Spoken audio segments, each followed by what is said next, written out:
Tejimala. In a picturesque village on the banks of river Brahmaputra and overlooking the magnificent Jaintia hills lived Brigu, a wealthy merchant. He had a beautiful daughter Tejimala. Her mother died when she was young. Her father married again. Kanchan, Tejimala's stepmother, was a cruel woman. She treated Tejimala with the utmost carelessness. Tejimala was a very good girl. She obeyed her stepmother and did all the household chores that she was asked to do. She swept the big house, cleaned the vessels, washed the clothes, went to the forest and fetched wood, brought water from the river, and did all the odd jobs. Yet her stepmother always found fault with her and beat her severely most of the time. Brigu, being a businessman, would frequently go on long journeys to sell his goods. In the absence of her father, Tejimala was left at the mercy of her cruel stepmother. And then life became even more difficult for poor Tejimala. Her stepmother would burden her with more work than usual. She would have to cook and go to the market and carry heavy bags of groceries. She would even be sent to help her uncles in the paddy fields outside the village. Tejimala would be given just one meal a day, and that would be a bowl of thin rice and some salt and chilies to go with. When her clothes wore out with all the hard work that she had to do, she went about in the rags until her father's arrival was announced. And then her stepmother would hurriedly fetch two sets of quite plain new dresses for her. She was beaten whenever her stepmother fancied. But Tejimala bore all these tortures with tenacity. She did not say a word against her stepmother to anyone. As time passed, Tejimala grew into a lovely lady. Her father realized that time had come to get her married. He started looking out for a suitable match. Kanchan went into a sulk as soon as she heard of this decision of her husband. If Tejimala got married and went away, who would scrub the floor and fetch for her water and firewood and wash her clothes?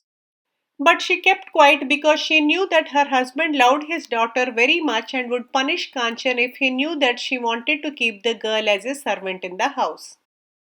Brigu travelled far and wide in search of a bridegroom. At last he found a very handsome and intelligent young man. He proposed the match, and the boy's parents were only too happy to be related to a good family such as Brigu's. When he brought back this news, his wife Kanchan became green with jealousy. Tejimala will live like a queen in that house, and I shall have to scrub and wash and clean without any help here, she thought. Brigu made great plans for his prospective son in law.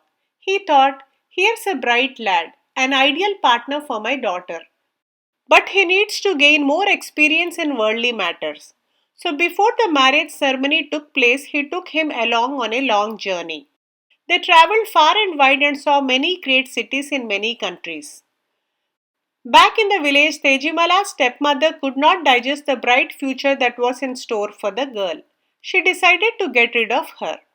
One day she called Tejimala and asked her to help in husking the paddy. When the innocent girl was working on the paddy, the cruel stepmother dropped the heavy pestle on her head. Tejimala died instantly. Kanchan wailed and cried. The neighbors came in a jiffy and asked what happened. Kanchan beat her head, pretending to be grief stricken, and said, "What shall I do? My dear daughter has died. Her marriage had been fixed. We were all so happy, and this had to happen." She made the neighbors believe that it was an accident. They expressed their sympathy and buried Tejimala in the garden. After a week, a creeper grew over the spot where the girl was buried. It was a pumpkin creeper and it grew long and long. Very soon it bore many huge pumpkins. One day a passerby wanted to steal one of them.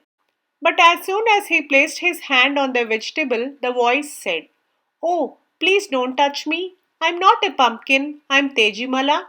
The man was so frightened that he ran away. Tejimala's stepmother had also heard what the pumpkin said. "Oh my God," thought she. "What would happen if my husband came back and found out the truth from the pumpkin?" So the evil woman destroyed the creeper. A few weeks later, a chilli plant grew where the pumpkin creeper had been. The plant was soon covered with red and green chilies. The cowherds passing that way tried to pluck some chilies, but they heard a pleading voice. Please do not touch me. I'm not a chili plant. I'm Tejimala. The cowherds thought that it was Tejimala's ghost that was speaking and ran away in fear. Tejimala's stepmother then destroyed the chili plant and threw it in the Brahmaputra.